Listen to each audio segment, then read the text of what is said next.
En aquel tiempo, Jesús dijo a los judíos: Yo soy el pan vivo que ha bajado del cielo. El que coma de este pan vivirá para siempre. Y el pan que yo les voy a dar es mi carne para que el mundo tenga vida. Entonces los judíos se pusieron a discutir entre sí: ¿Cómo puede éste darnos a comer su carne? Jesús les dijo: Yo les aseguro, si no comen la carne del Hijo del Hombre y no beben su sangre, no podrán tener vida en ustedes. El que come mi carne y bebe mi sangre tiene vida eterna, y yo lo resucitaré el último día. Mi carne es verdadera comida y mi sangre es verdadera bebida. El que come mi carne y bebe mi sangre permanece en mí y yo en él. Como el Padre que me ha enviado posee la vida y yo vivo por él, así también el que me come vivirá por mí. Este es el pan que ha bajado del cielo, no es como el maná que comieron sus padres, pues murieron. El que come de este pan vivirá para siempre. Palabra del Señor. Siéntense un momentito.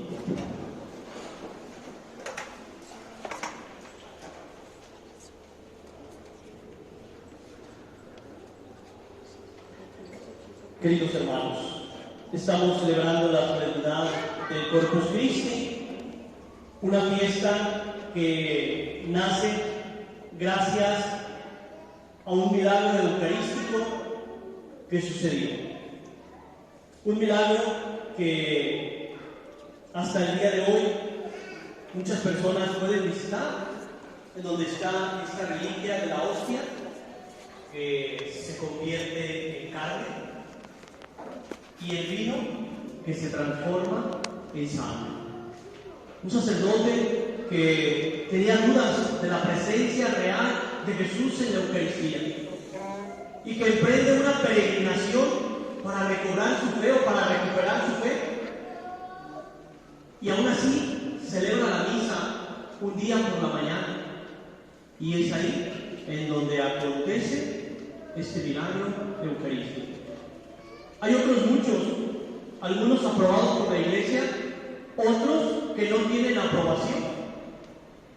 Por ejemplo, aquí en Guadalajara, creo que hace unos 5 años, hubo un sacerdote en donde estaban atestiguando algún milagro y la Iglesia no lo aprobó.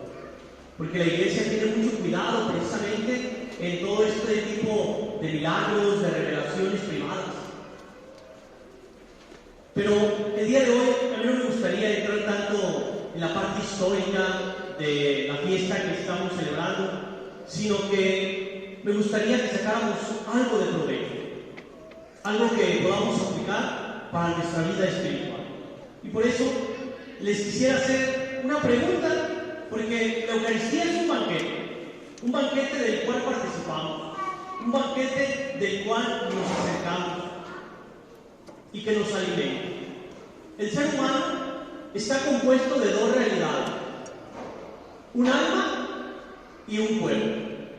Eso no lo podemos negar. Al menos la ciencia va a demostrar nuestro aspecto físico. En la parte espiritual la ciencia no se va a meter, pero el hombre por naturaleza es religioso. Por lo tanto, podemos constatar estas dos realidades del ser humano: un cuerpo y un alma, o una parte divina. Ambas deben de crecer a la par. Desgraciadamente hoy nos preocupamos más por embellecer nuestro cuerpo, nos preocupamos más por el aspecto físico, acrecentamos nuestra masa muscular, podemos elevar el volumen de los pechos, de las popis, de las piernas, podemos buscar una figura dependiendo de prototipos en nuestro mundo, tanto para hombres como para mujeres. A veces nuestro aspecto físico lo tenemos acá, arriba, y la parte espiritual está por los suelos. Por eso, queridos hermanos, la fiesta del día de hoy quiere de alguna manera motivarnos para que busquemos un equilibrio entre nuestra parte física, entre nuestra parte humana y nuestra parte espiritual. Así como tú alimentas tu cuerpo para que se desarrolle de la mejor manera, así también debemos de alimentar nuestra alma. Por eso les pregunto, está media capciosa esta pregunta: ¿El comer es una necesidad o una obligación? A ver, vamos a... que acabo de sacamos encuestas para todo, ¿verdad? Levante la mano quien dice que el comer es una necesidad. Para más o menos sondear. Ok, muchos. ¿Quién dice que es una obligación o un deber? Ok, la minoría. Ahí les va. Podemos decir que sí es una necesidad. Porque si tú no comes, tú no te alimentas, nuestras fuerzas disminuyen, no tenemos la suficiente fortaleza, ¿verdad?, para combatir virus o alguna enfermedad que podamos contraer. Y como no podemos contrarrestarla, podemos morir. Sí, está bien, el comer es una necesidad. No es mala la respuesta. Pero esa necesidad con cualquier cosa queda satisfecha. Yo, por ejemplo, me puedo tomar un refresco y comer unas papas y mi necesidad ya está completa. Al menos por unas 3-4 horas, con un refresco, unas papas o unas galletas, mi necesidad está completa. Momentáneamente. O a lo mejor me puedo comer una sopa instantánea y también mi necesidad queda satisfecha. Si yo veo el comer como una necesidad, con cualquier chuchería, con cualquier cosa, quedaré satisfecho. En cambio, si aparte de verlo como una necesidad, lo veo como un deber, como una obligación, entonces voy a procurar una alimentación saludable, en donde comeré frutas, verduras, lácteos, ¿verdad? Y todo aquello que pueda contribuir para el bien de mi cuerpo. Por eso, no solamente veas el comer como una necesidad, sino también como una obligación. Bueno, este ejemplo que les acabo de mencionar, ahora vamos a trasladarlo al ámbito espiritual. Para ti, ¿Dios es una necesidad o es una obligación? Si tú ves a Dios como una necesidad, entonces solamente vas a acudir a Él precisamente cuando estés atravesando por un problema, por una dificultad, por alguna angustia. Casi no te vas a acercar a Dios. Si tú ves a Dios como una necesidad, le vas a rezar cuando estés atravesando por un problema solamente. Pero los demás días no te vas a acordar de Dios, porque para ti Dios es solamente algo momentáneo, una necesidad con la que estás atravesando y quieres que Él te ayude. Si tú en cambio ves a Dios como una obligación, entonces, aunque no tengas problemas, aunque no estés atravesando por dificultades, te vas a acercar a Él. Vas a venir a misa, vas a orar, vas a tratar de cumplir los 10 mandamientos, porque para ti Dios no es solamente una necesidad. Por eso, queridos hermanos, la Eucaristía o la fiesta que el día de hoy estamos celebrando, no debemos verla solamente como una necesidad, porque si no, entonces tú también actuarás y pensarás como tanta gente que dice: yo voy a misa cuando me nace y cuando tengo ganas. Creo que me vale más, ¿verdad? Porque a mí me están haciendo, porque ahí es donde tengo ganas. No, eso es ver a Dios como una necesidad. Si yo veo a Dios como una obligación, procuraré lo que me piden sus mandamientos, asistir a misa los domingos y fiestas de guardar. Y entonces, queridos hermanos, es aquí donde yo voy a fortalecer mi alma y voy a procurar una alimentación saludable espiritualmente hablando. Miren, nosotros tenemos muchos alimentos espirituales para fortalecer el alma. Yo solamente, de una manera breve, les voy a mencionar 3 alimentos para tu alma. Primero, la oración personal. Hoy en día mucha gente no ora porque no sabe, porque no tiene tiempo, porque está cansado, y podemos seguir enumerando un sinfín de pretextos para no orar. Tu oración personal es lo que va a fortalecer día tras día tu alma. Y junto con tu oración personal tu oración comunitaria, que es la Eucaristía o la hora santa que celebramos conjuntamente, en donde no cada quien rezaba de una manera individual, sino que seguíamos un esquema. Eso es la oración comunitaria. Jesús lo hacía. Jesús tenía su oración personal, en la madrugada, en la noche, y tenía también su oración comunitaria. Cada sábado iba a la sinagoga a escuchar la enseñanza de los profetas. Eso es lo que debemos de hacer también nosotros para alimentar el alma. Una oración personal y una oración comunitaria. Segundo alimento para nuestra alma, la proclamación o la lectura de la palabra de Dios. Yo les aseguro que en cualquier hogar católico, mínimo, debe de haber 3 Biblias. Mínimo. Y si tienes 3, 4 hijos, multiplica Biblias, ¿verdad? Porque primera comunión y confirmación, mínimo debe de haber 3 Biblias. ¿La tienes empolvándose? ¿Está ahí en el librero? La Biblia es para dejarla en un lugar digno y leerla y meditarla. Qué aburrido leer la palabra de Dios. Podemos leer otros cuentos, podemos leer otro tipo de lecturas, pero la palabra de Dios es aburrida.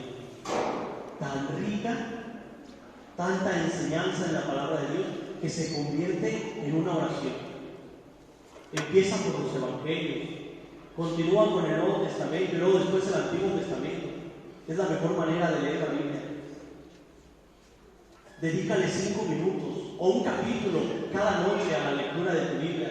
Y cuando menos lo pienses, habrás terminado de leer. Alimento para tu alma. Y ahí se descubre el plan de Dios. Y ahí está la revelación de Dios. Por eso a veces es tan difícil entender el plan de Dios en nuestra vida. Porque hay errores humanos que ayudaron al acercamiento hacia Dios o para con Dios. Por eso, si en tu casa hay más de una Biblia, agarra una de ellas, dedícale, ponle un lugar digno y dedícale al menos un capítulo diario. Y tercer alimento para fortalecer nuestra alma, el banquete más importante y el más sagrado, que es en el que participamos al menos cada 8 días. La Eucaristía, su cuerpo y su sangre, uno de los milagros más espectaculares, más impresionantes, que no llama la atención del ser humano, incluso del creyente. Porque físicamente no podemos percibir el milagro que se realiza aquí con unas sencillas palabras, con un poco de pan y con un poco de vino. Si en cada Eucaristía la hostia se transformara en cuerpo y el vino se transformara en sangre, yo les aseguro que no nos perderíamos una Eucaristía, aunque sea por el morbo de ver cómo se convierte en el cuerpo y en la sangre de Jesús. Al menos el morbo atraería a muchas personas, creyentes o no creyentes. Pero como no lo percibimos físicamente, porque cuando el sacerdote dice las palabras de la consagración, se queda igual físicamente, no nos llama la atención. Y este es el alimento más importante. Este es el alimento el que más nutre a nuestra alma. Y mucha gente no participa. Y mucha gente no quiere acercarse. Por eso, queridos hermanos, a mí me llama tanto la atención cómo personas que por alguna situación muy particular no se pueden acercar, anhelan, quieren, desean comulgar, pero no pueden. Así me pasó una vez con una señora. Estaba viviendo con un señor que anteriormente había sido casado. No sé si ella también había sido casada. De él sí me consta. Él fue casado, se separó de su mujer y ahora estaba viviendo con ella. Se estaba cometiendo un adulterio. Por su situación personal no podía comulgar. Ella quería, ella deseaba, e incluso nos echaba la culpa y nos decía: es que ustedes no me dejan. Es que nosotros no la dejamos. No. Usted sabía cuáles eran las consecuencias de vivir con una persona que anteriormente estaba casada. Pero ella quería. Y fíjense la comparativa. Muchos de los que sí pueden, no quieren. Lamentablemente. Por eso, qué gran regalo el que Jesús se haya querido quedar con nosotros en algo sencillo, en algo simple, pero a la vez en algo tan hermoso y en algo tan admirable. Pues hoy recordamos ese acontecimiento de que Jesús se hace presente en su cuerpo, en su alma y en su divinidad.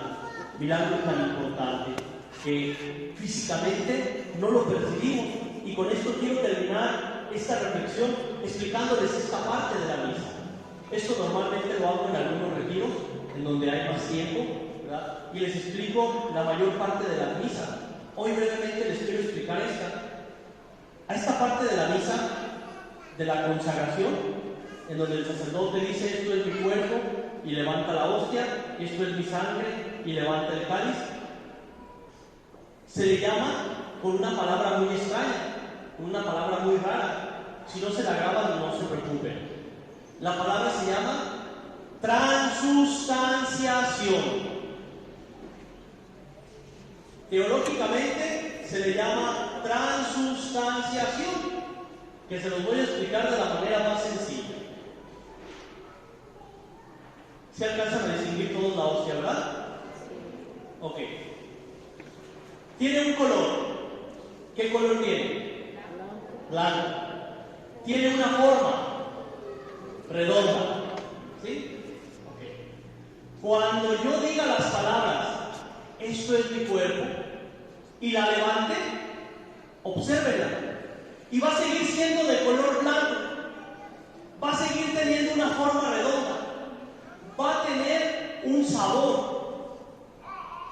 Todo eso se le llama accidentes. Eso permanece. Eso no cambia. Entonces, Padre, ¿qué es lo que cambia? La sustancia. Ya no es una hostia común y corriente. Ahora, por la fe, para nosotros es el cuerpo de Jesús. Eso es la transustanciación. Cambia la sustancia, pero los accidentes permanecen. Ya no es una hostia, ahora es el cuerpo de Cristo. Permanece el color, permanece la forma y permanece el sabor. Esta es la parte más importante de la Eucaristía. Por eso nos arrodillamos. El que tiene fe se arrodilla. El que cree se arrodilla. Solamente quedan dispensados para arrodillarse las personas que están embarazadas, las personas que han que han pasado por una intervención quirúrgica, o las personas adultas mayores de edad que ya no pueden negarse. Todos los demás, si tenemos fe, si reconocemos que Cristo se hace presente, nos arrodillamos. Yo por eso cuando veo tanta gente que no se arrodilla en el momento de la consagración, yo no le digo nada. Porque yo no sé cómo está la fe de esa persona. Porque yo no sé cómo sigue creyendo o cuál es la manera en que crea esa persona. Por eso les digo, nos adoramos en señal de que Jesús se hace presente en su cuerpo y en su sangre. Qué hermoso era aquel tiempo en donde la gente, al ver pasar al Santísimo Sacramento, se arrodillaba. Sin importar que se iba a ensuciar su pantalón, sin importar que se iba a raspar a lo mejor las rodillas o le iban a doler un poquito mientras pasaba Jesús en la Eucaristía. Hoy hemos perdido esa sensibilidad. Hoy hemos perdido ese respeto a la presencia de Jesús. Yo lo veo cuando a veces llevamos el Santísimo a los enfermos. Hoy lo llevan manos ministros. Va tocando una campanita y la gente indiferente. Como si estuviera pasando el de Bonais, ¿verdad? Indiferente totalmente. Yo lo veo en tantos lugares, ¿verdad? En donde se hacen procesiones y como si nadie pasara. Porque a lo mejor nos está faltando la fe en creer que Cristo se hace presente. Por eso esta solemnidad nos quiere recordar, queridos hermanos, nuestra fe en Cristo Jesús, presente en la Eucaristía, como Él lo dijo en la última cena con sus discípulos. Hagan esto en conmemoración de mí. Que así sea. Profesemos nuestra fe diciendo: creo en un solo Dios, Padre Todopoderoso, Creador del cielo y de la tierra, de todo lo visible y lo invisible. Creo en un solo Señor Jesucristo, Hijo único de Dios, nacido de tu Padre antes de